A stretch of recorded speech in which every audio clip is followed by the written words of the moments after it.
அஸ்ஸலாமு அலைக்கும் வரஹ்மத்துல்லாஹி தஆலா பரகாத்துஹு. என்னடா இது ஒரே நம்பர்ஸாக போடுறேன்னு பார்க்குறீங்களா? அது என்ன அப்படிங்கிறத நான் சொல்கிறேன். அதுக்கு முன்னாடி இன்னும் ஒரு வாரம் அல்லது ஒரு வாரத்துக்கு கொஞ்சம் நாள் கூட இருக்கலாம். நாம் சிறப்புமிக்க ரஹ்மதான இறைவனுடைய ரமலானுடைய மாதத்தை நாம் அடைய போகிறோம். இன்ஷா அல்லாஹ் இந்த ரமலானுடைய மாதத்தில் நாம் அதிகம் பாவ மன்னிப்பு தேடி அல்லாஹ்வுக்கு நெருக்கமானவர்களாக ஆவதற்கு அல்லாஹ் யா ரப்போ நம் அனைவருக்கும் அருள் புரியட்டும். இந்த ரமலானுடைய மாதத்தில் நாம் மெயினாக என்ன செய்வோம் அப்படின்னா, தொழுவோம், நோன்பு வைப்போம், ஜக்காத் கொடுப்போம். இது எல்லாம் ஆஸ் யூஸ்வல் எல்லாருடைய லைஃப்லேயும் நடக்கும். மெயினான ஒரு விஷயம் இருக்குது, குர்ஆன் ஓதுறது. அந்த குர்ஆன் ஓதுறதுல தான் நாம் லேக்காக இருக்கோம். ஏன் அப்படின்னா, ஒன்று நாம் குர்ஆன் ஓத தெரியும், ஆனால் குர்ஆன் ஓதுகிற டைமை நாம் ஒதுக்கிறத தாண்டி நாம் சஹருடைய வேலை செய்வோம், அதுக்கான ஃபுட்டு ப்ரிப்பேர் பண்ணுவோம், அதே போல் இஃப்தாருக்கு ஃபுட்டு ப்ரிப்பேர் பண்ணுவோம். இந்த மாதிரியான வேலைகள் எல்லாமே இருக்கும்.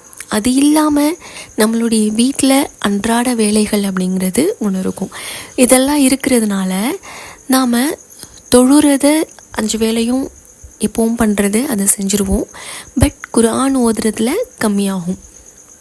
நம்ம ஒரு மாதத்தில் நாம் அந்த குர்ஆனை ஓதுறது, ஒரு குர்ஆனை கூட அட்லீஸ்ட் முடிக்க முடியாமல் நிறையா பேர் இருப்போம். இதில் ஆண்களும் இருக்காங்க, பெண்களும் இருக்காங்க. ஆண்களாக இருக்காங்க அப்படின்னா அவங்க வேலைக்கு போவாங்க, ஃபுல் டே மார்னிங்லேருந்து ஈவினிங் வரைக்கும் அங்கேயே இருந்துருவாங்க.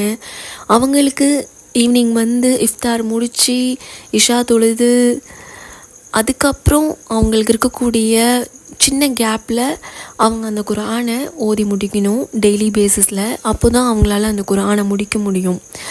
அதில் அவங்களுக்கு டைம் இல்லாத பட்சத்தில் அவங்களால அந்த குர்ஆனை ஓதி முடிக்க முடியாது. இது ஒரு கேட்டகரி.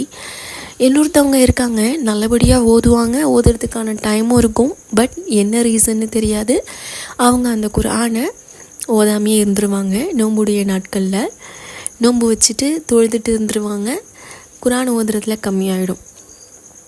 ஸோ இது ஓகே, இவங்களுக்கெல்லாம் ஓத தெரியுது. சம் பீப்புள் வாண்டடாக ஓதாமல் இருக்காங்க, சிலர் ஓதுறதுக்கு டைம் இல்லை. இன்னொரு சிலர் இருக்காங்க, அவங்க குர்ஆன் ஓதணும்னு ஆசைப்படுவாங்க, மனசுக்குள்ளார ஹாஜத் வச்சுருப்பாங்க. குர்ஆன் ஓதக்கூடிய ஆடியோஸை போட்டு அவங்க அதை லிசன் பண்ணுவாங்க.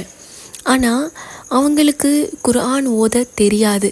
சிலர் அதில் குர்ஆன் ஓதிருப்பாங்க அவங்களுடைய வாழ்க்கையில், சில ரீசன்னால் அவங்க அதை விட்டுட்டு ரொம்ப அவங்களுடைய லைஃப்பில் ஒரு பிஸியான ஷெட்யூல்குள்ளே போயிட்டதுனால அவங்களுக்கு ஓத தெரிஞ்ச குர்ஆன் மறந்து போயிருக்கும். எப்படி அதை நம்ம ஃப்ளூயண்ட்டாக ஓதுறது, அதை எப்படி கூட்டி ஓதுறது அப்படிங்கிறது அவங்களுக்கு மறந்துருக்கும். சிலர் சின்ன வயசுலேயே சரியாக ஓதாமல் அதை கற்றுக்காமல் இருந்திருப்பாங்க. அவங்களுக்கு கொஞ்சம் வயசாகிருந்திருக்கலாம். இப்போது நம்மளுடைய வாழ்க்கையில் நாம் வரக்கூடிய காலகட்டங்களில் நம்ம குர்ஆன் ஓதணும் அப்படிங்கிற எண்ணம் அவங்களுக்கு இருக்கும். ஆனால் அப்பேற்பட்டவங்க வெளியில் போய் யார்கிட்டையும் கேட்க மாட்டாங்க. உஸ்தாத்மார்கள்ட்டையோ இல்லை தெரிஞ்சவங்க, ஃபேமிலி, ரிலேட்டிவ்ஸ் இப்படின்னு யார்கிட்டையும் கேட்க மாட்டாங்க, கூச்சப்படுவாங்க. ஏன் அப்படின்னா, இவ்வளோ வயசு ஆயிடுச்சு, டைம் போயிடுச்சு, இப்போது இது கூட ஓத தெரியல அப்படிங்கிறத வெளியில் சொல்கிறதுக்கு அவங்களுக்கு மேபி கொஞ்சம் கூச்சமாக இருக்கலாம். அந்த மாதிரியாக உங்களுக்கு தெரிஞ்சவங்க யாராவது இருந்தாங்க அப்படின்னா கண்டிப்பாக இந்த வீடியோவை அவங்களுக்கு அனுப்பி விடுங்க. கட்டாயம் அவங்களுக்கு இதை உதவி செய்யும். இந்த வீடியோ மூலயமா சின்ன குழந்தைங்களா, சின்ன பிள்ளைங்களா இருந்தாலும் அவங்களுக்கு குர்ஆன் ஓதுறது இன்னும் சரியாக பிடிப்படலை அப்படின்னாலும் சரி, அல்லது மெயினாக நான் யாருக்கு சொல்கிறேன் அப்படின்னா, குர்ஆன் ஓத தெரியாதவங்க அல்லது ஓதி மறந்தவங்க இந்த ரமலானுடைய மாதத்தில் கண்டிப்பாக குர்ஆன் ஓதணும் அப்படின்னு மனசுக்குள்ளார ஹாஜத் வச்சுருந்தீங்க அப்படின்னா இந்த வீடியோவை பாருங்கள். ஒரு 7 days கிளாஸாக நான் எடுக்கலான்னு இருக்கேன். இது ஒரு 7 நாளில் முடியலாம், அல்லது 8 நாள் 9 நாள் கூட ஆகலாம், அல்லது 5 நாள்லேயே கூட முடியலாம். நம்ம குர்ஆன் நல்லபடியாக ஓதணும், திருத்தமாக நிறுத்தி ரொம்ப அழகாக கரெக்டாக ஓதணும் அப்படின்னா அதை நாம் கொஞ்சம் டீப்பாக தான் கற்றுக்கணும். ஸ்டார்டிங்லேருந்து பேசிக்லேருந்து ரொம்ப கரெக்டாக நம்ம கற்றுக்கிட்டால் மட்டும்தான் நாம் அந்த குர்ஆனை ரொம்ப தெளிவாக நல்லபடியாக உள்ளபடி நம்மளால் ஓத முடியும். இது கற்றுக்கிறதுக்கு கொஞ்சம் டைம் தான் ஆகும். ஆனால் என்னால் முடிஞ்ச அளவுக்கு ரொம்ப சுலபமாக உங்களுக்கு சொல்லி கொடுக்கறதுக்கு எளிமையான முறையில் நீங்கள் ஈஸியாக அதை கிராஸ் பண்ணிக்கிட்டு கற்றுக்கிறதுக்காக நான் உங்களுக்கு முடிஞ்ச அளவுக்கு சொல்லி கொடுக்க முயற்சி பண்ணுறேன். நான் அன்னைக்கு போடக்கூடிய வீடியோஸில் நான் என்னெல்லாம் உங்களுக்கு சொல்லியிருக்கிறேனோ அந்த விஷயங்களை நீங்கள் ஒரு நோட்டில் நோட் பண்ணிக்கோங்க, உங்களுடைய மைண்ட்லேயும் ஏற்றிக்கோங்க, அல்லது இந்த வீடியோவை ரிப்பீட்டடாக பாருங்கள். உங்களுக்கு எது வசதியோ அதை செஞ்சுக்கோங்க. ஆனால் அதை எல்லாமே நீங்கள் செஞ்சதுக்கு பிறகு ஒரு குர்ஆனை எடுத்துக்கோங்க. நீங்கள் ஒரு ஜூத் எடுத்து அதில் ஓதி கற்றுக்கக்கூடாது. குர்ஆன் எடுத்துக்கோங்க. குர்ஆனில் இருக்கக்கூடிய வார்த்தைகளை நீங்கள் நான் சொன்ன விஷயங்களை வச்சு குர்ஆனில் இருக்கக்கூடிய வார்த்தைகளை நீங்கள் ஓதுறதுக்கு முயற்சி பண்ணுங்கள். நான் என்னெல்லாம் சொல்லியிருக்கேனோ அந்த விஷயங்களை நீங்கள் அந்த குர்ஆன் வார்த்தைகளில் நீங்கள் ஓத முயற்சி பண்ணினீங்க அப்படின்னா இன்ஷா அல்லாஹ் ரமலானுடைய மாதம் ஆரம்பிக்கும் பொழுதே நீங்கள் நல்ல முறையில் குர்ஆன் ஓத ஆரம்பிக்க தொடங்கலாம்.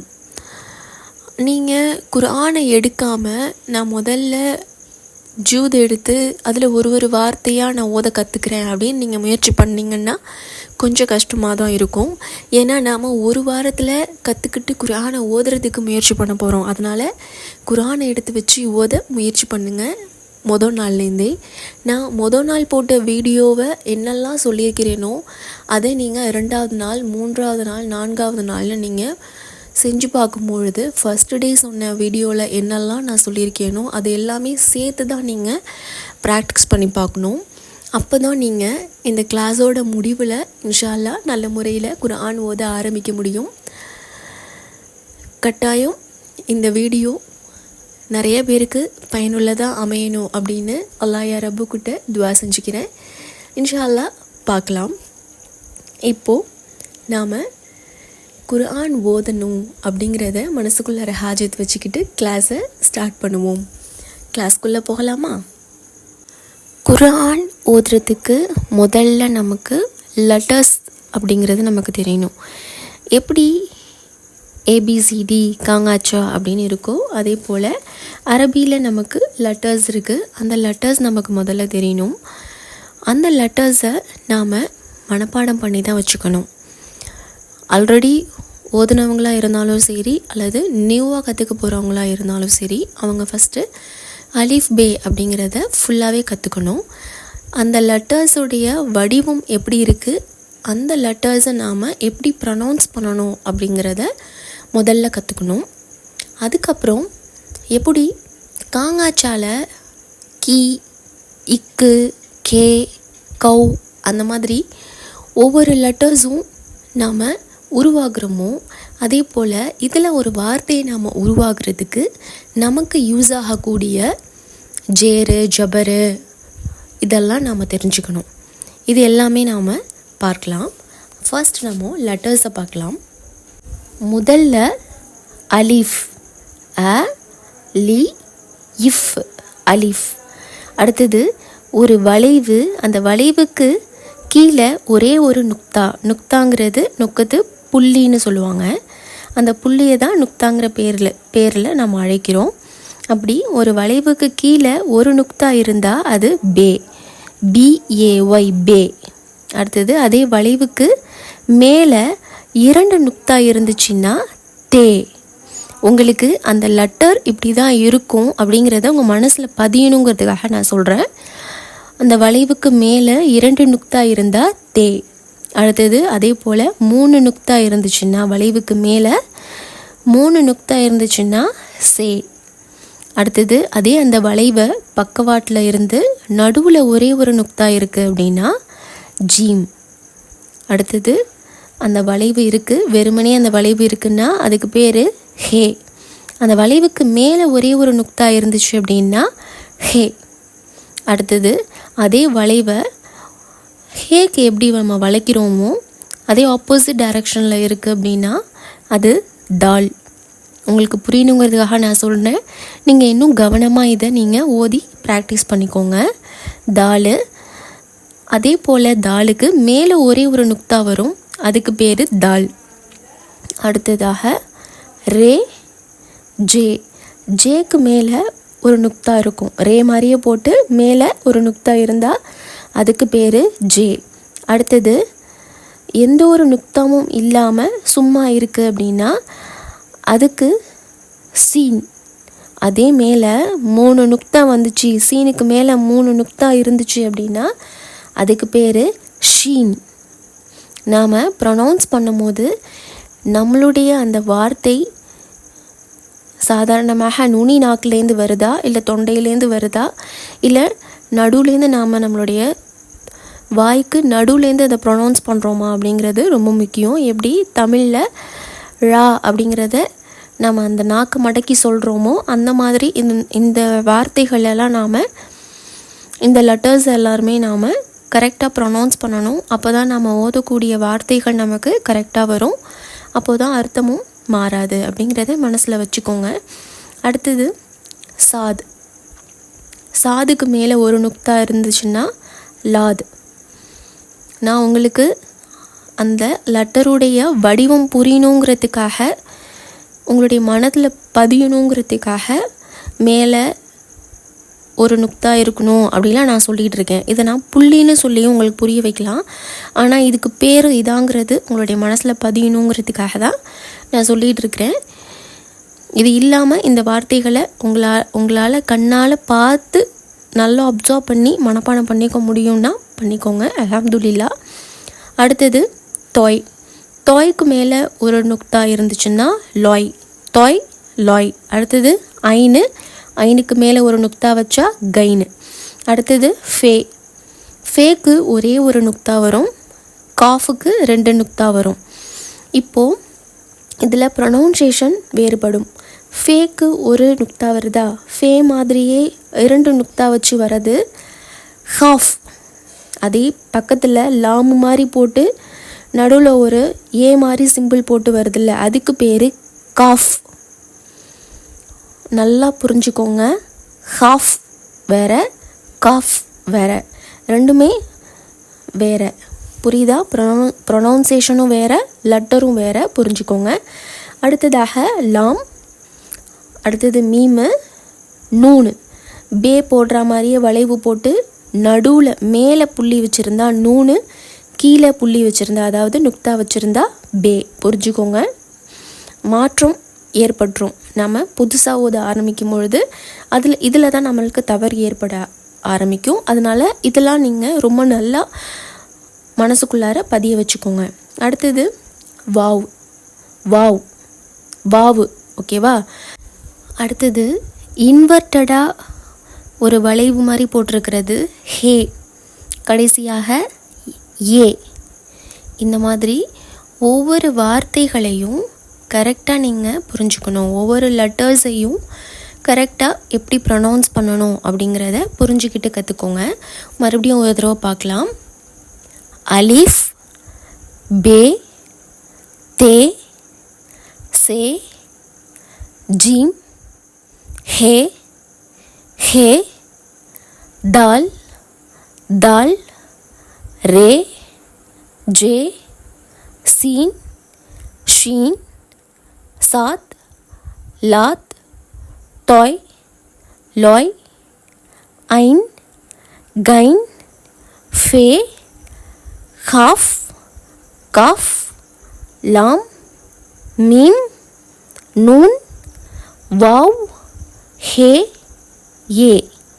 இது எல்லாமே தான் அந்த லெட்டர்ஸ். அந்த லெட்டர்ஸை முழுசாக நீங்கள் மனப்பாடம் பண்ணிக்கோங்க. அப்போ தான் நாம் நெக்ஸ்ட்டு என்ன அப்படிங்கிறத நம்மளால் கற்றுக்க முடியும். இப்போது நாம் ஒரு வார்த்தையை இப்போ நம்மளுடைய பேரே நாம் எழுதணும் அப்படின்னா, இப்போது ஃபாத்திமா அப்படின்னு ஒரு பேர் இருக்குது அப்படின்னா நம்மக்கிட்ட இருக்கக்கூடிய ஒவ்வொரு லெட்டர்ஸை வச்சு நம்மளால் ஃபாத்திமாங்கிறத மேக் பண்ண முடியாது. எப்படி நமக்கு தமிழில் காங்காச்சா கே, கி, கூ அப்படின்னு நம்ம மாற்றுறோமோ, அந்த மாதிரி நாம் நம்மக்கிட்ட இருக்கக்கூடிய இந்த அரபு வார்த்தைகளை ஒன்றா இணைக்கும் போது தான் நமக்கு ஒரு ஃபார்மேஷன் வருமா.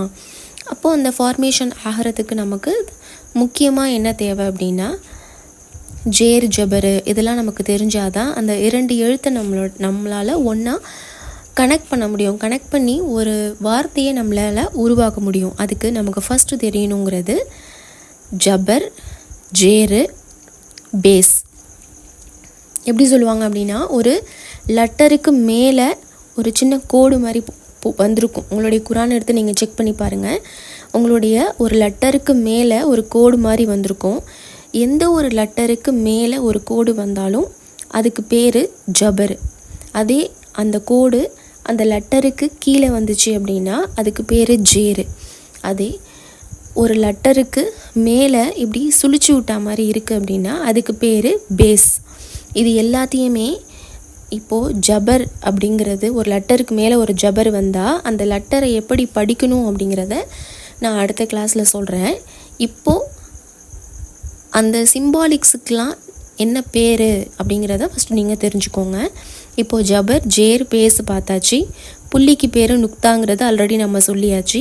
அதே போல் ஒரு வார்த்தையில் ஒரு லெட்டருக்கு மேலே ஜபர் இருக்கும்ல, ஜபர் மாதிரியே கொஞ்சம் மொத்தமாக நீட்டமாக கொஞ்சம் வளைவாக ஒரு கோடு போட்டிருக்கோம். அதுக்கு பேர் மத். அடுத்தது டபிள்யூ மாதிரி ஒரு சிம்பிள் போட்டிருக்கோம். அதுக்கு பேர் சத்து. ஜபர் மாதிரியே 2 கோடு போட்டிருக்கோம். அதுக்கு பேர் தோ ஜபர். ஓகேவா? அதாவது 2 ஜபர் இருக்கிறதுனால தோ ஜபர் அப்படின்னு சொல்கிறாங்க. அதே போல் அலீஃப் பே தேக்கு மேலேயே ஒரு குட்டியாக ஒரு அலீஃப் மாதிரி போட்டிருக்கோம். அதுக்கு பேர் கடா ஜபர். ஓகேவா? இந்த மாதிரி ஒன்றும் இருக்குது. இதையெல்லாம் எப்படி ஓதணும், இப்படியான விஷயங்கள் வரும்பொழுது ஒரு வார்த்தையை நம்ம மேக் பண்ணும்போது அது எப்படி ஒரு வார்த்தையை இன்னொரு வார்த்தையோட கனெக்ட் பண்ணணும் அப்படிங்கிறதெல்லாம் நாம் வரக்கூடிய நாட்களில் பார்ப்போம். இப்போது இதை கற்றுக்கோங்க. இதை நல்லா மனப்பாடம் பண்ணி வச்சுக்கோங்க. உங்களுக்கு அடுத்த கிளாஸ்க்கு கட்டாயம் யூஸ்ஃபுல்லாக இருக்கும்.